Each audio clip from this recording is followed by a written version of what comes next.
ನೀನ್ ಸೈಲೆಂಟ್ ಆಗಿರು. ನಾನು ನಿನ್ನ ಹತ್ರ ಮಾತಾಡ್ತಾ ಇಲ್ಲ. ಏನತ್ತೆ ಹೀಗೆ ಮಾತಾಡ್ತಿದ್ದೀರಾ? ನಾನು ಈ ಮನೆ ಸೊಸೆ. ಯಾರನ್ನ ಅತ್ತೆ ಅಂತ ಹೇಳ್ತಾ ಇದೀಯಾ? ನಾನೇನ್ ನಿನ್ನ ಒಪ್ಪಿ ಸೊಸೆ ಮಾಡ್ಕೊಂಡ? ಇಷ್ಟೆಲ್ಲ ಸಲಿಗೆ ಬೇಕಾಗಿಲ್ಲ. ನಿನ್ ಲಿಮಿಟಲ್ಲಿ ನೀನಿರು.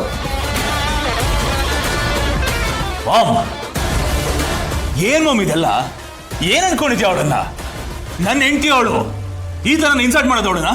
ನಾನೇನೋ ತಪ್ಪಾಗಿ ಮಾತಾಡಿದೆ? ಇರೋ ವಿಷಯನೇ ಹೇಳ್ತಾ ಇರೋದು.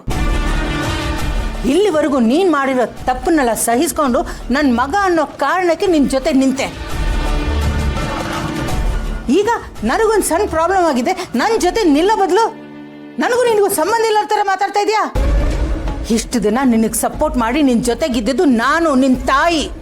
ನಿನ್ನೆ ಮೊನ್ನೆ ಬಂದಿರೋ ಇವಳಲ್ಲ. ಹಾಗಂತ ನೀನು ಹೇಳಿದಕ್ಕೆಲ್ಲ ತಲೆ ಆಡ್ಸ್ಕೊಂಡು ಬಾಲ ಆಡ್ಸ್ಕೊಂಡು ಬಿದ್ದಿರ್ಬೇಕಾ? ನಾನು ಚಾನ್ಸ ಇಲ್ಲ ಮಾಮ್.